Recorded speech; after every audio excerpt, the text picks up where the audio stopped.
Golf marketing season is cranking into full swing, and if your inbox is anything like mine, it's starting to get bombarded with ads about the next greatest clubs, with images of pros upgrading to the newest model in the hope of getting you to follow suit. And as you start to watch more golf on TV as the season gets started, or watch better golfers play at your club, one thing is usually very obvious. Not one of them will be using cheap clubs, so anyone new to the game would assume that expensive clubs automatically make a difference and they should get expensive ones themselves from the off. As with everything in golf, however, the answer to any question is not as straightforward as we would like it to be. It can be an endlessly complicated game where so much can go wrong and so many decisions need to be taken. And when it comes to the questions of how much golf clubs matter and whether expensive golf clubs really are better, there is unfortunately no hard and fast rule which will apply to every player. So while you can spend as much as you like on golf clubs, in this video we take a detailed look at 1. The difference between an expensive and cheap golf club by breaking down their component costs, the question of whether expensive golf clubs really are better, and finally 3. Whether we can clearly answer how much you should actually be spending on your clubs.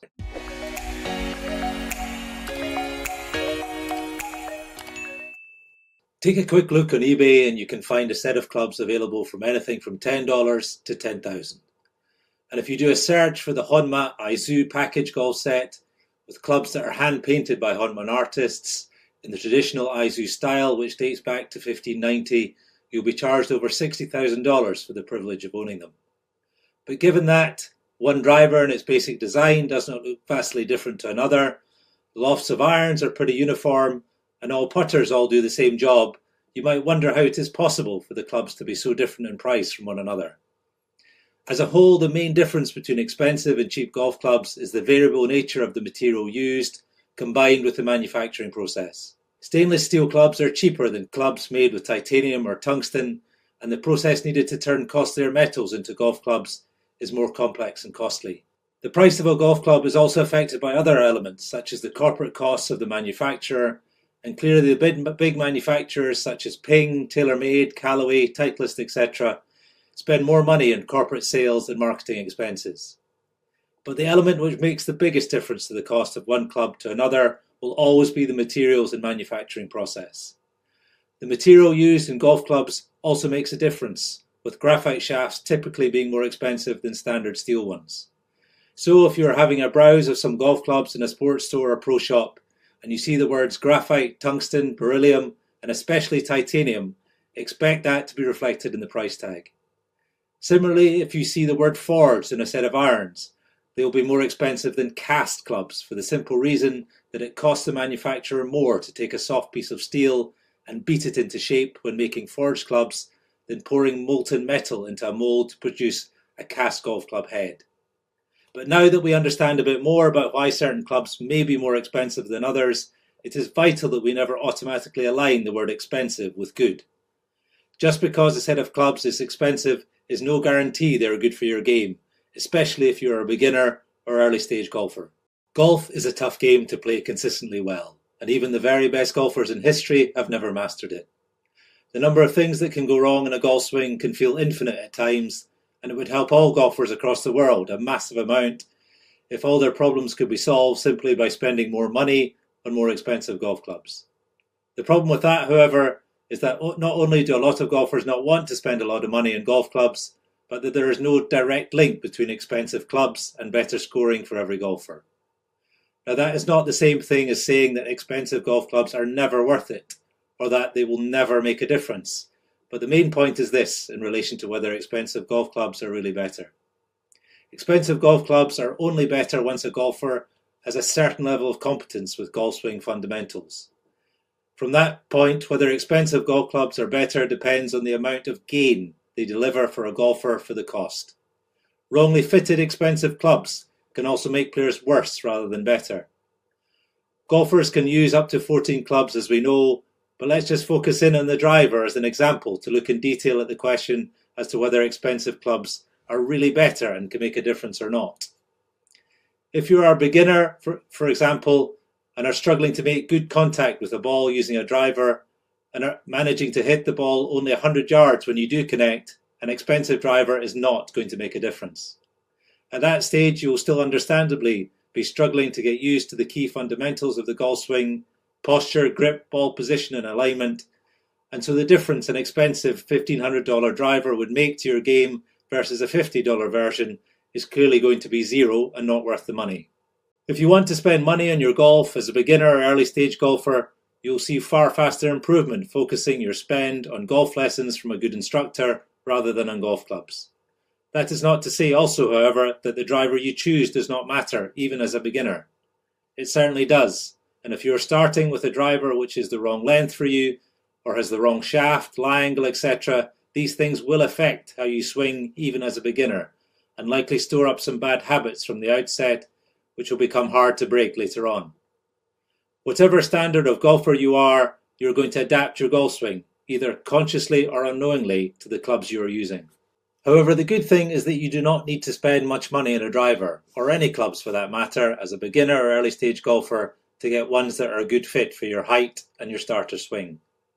Part of a good golf teacher's role will be to ensure your golf clubs will enable you to establish the fundamentals as quickly as possible. Once you start to improve and get a better handle on the fundamentals of the game, however, the question of whether more expensive clubs are better becomes a bit more complicated. Continuing the driver example, can an expensive driver make a difference? Absolutely, but the real question is whether the difference the more expensive driver delivers is worth the cost, and that depends on the standard of golfer. The extra 10 yards an expensive $700 driver gives is often worth it for a scratch player, but a high handicapper will not see as much gain as being worth the cost. For the vast majority of us regular golfers, therefore, the returns which come from ever more expensive golf clubs reduce past a certain price point. Think about it.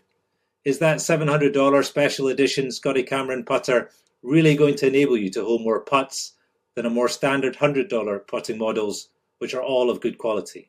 And don't forget also that more expensive clubs can on occasion actually make your game worse rather than better. My eldest brother, for example, is really struggling with his driver at the moment. A single-figure handicapper back in the day, he is now struggling to break 100 on some rounds simply because he is hitting the ball so far offline from the tee. Given that he recently started using an expensive driver with a high-value golf shaft that costs over $700, he is currently struggling to understand what's going on and why he's playing so badly with a club that was so expensive. The simple reason is that he borrowed it from one of my other brothers, who is a professional golfer, and the extra stiff shaft, while perfect for him, is entirely unsuited to my eldest brother, with the result that his confidence off the tee has been shot to pieces. Similarly, many golfers opt for expensive blade irons when they are simply not good enough to play them, and would have far better results with cheaper cavity back or game improvement irons.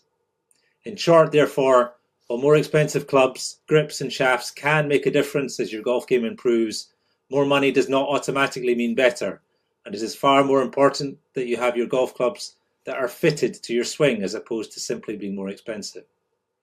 What is expensive for golfers obviously varies from individual to individual, but it is always important to weigh up the gain in terms of the shot outcome against the cost of the club to deliver it. If we are honest with ourselves, once you've spent enough to buy a good quality set of clubs, the main benefit to your game comes from spending more time in the range than in the pro shop, buying ever more expensive clubs. So how much should you spend on golf clubs? At Golfing Focus, we are acutely aware that golf is an expensive game, and we would never want to make any recommendations that make people spend any more than they need to enjoy the great game of golf. How much one golfer wants to spend on golf clubs and thinks is worth it can clearly differ from what another player thinks is justifiable for a hobby. On that basis, and although any golfer is free to spend as much as they want on clubs, we would recommend the following in terms of how much you should spend. Beginners should not spend more than $50 to $200 on golf clubs. Beginners do not need more than 8 to 10 clubs, and only when they have the basics and want to play regularly to improve should they spend more. Regular players can then choose to buy more costly clubs, but spending on fitted clubs is more vital than expensive ones.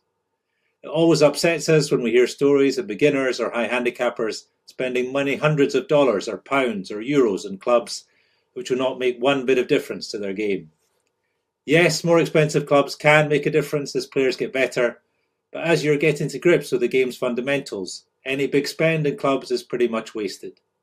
Such players will get far more bang for their buck and the enjoyment of getting better faster, focusing their spending on golf tuition at an early stage.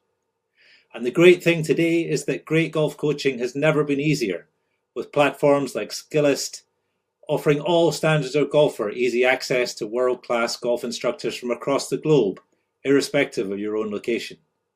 Having looked for a putting lesson myself recently, I was blown away to be able to get advice from Greg Chalmers, one of the best putters in the modern ShotLink PGA Tour era, and it has had a hugely positive impact on my putting confidence and numbers. Once golfers start to improve though and have developed their swing, the answer as to how much they should spend in clubs will clearly depend on a number of factors.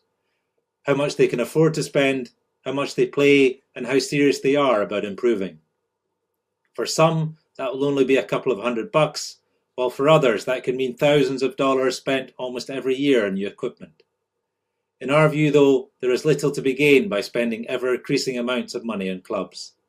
Yes, more expensive clubs can make a difference, and regular players will undoubtedly see a benefit of buying a set of irons which cost $600 compared to the beginner set of irons they perhaps started with.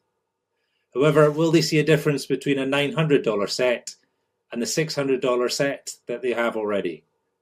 Only better players, in our opinion, will feel the difference between such clubs, and on average it would be doubtful that such an extra spend will be worth it for the average player.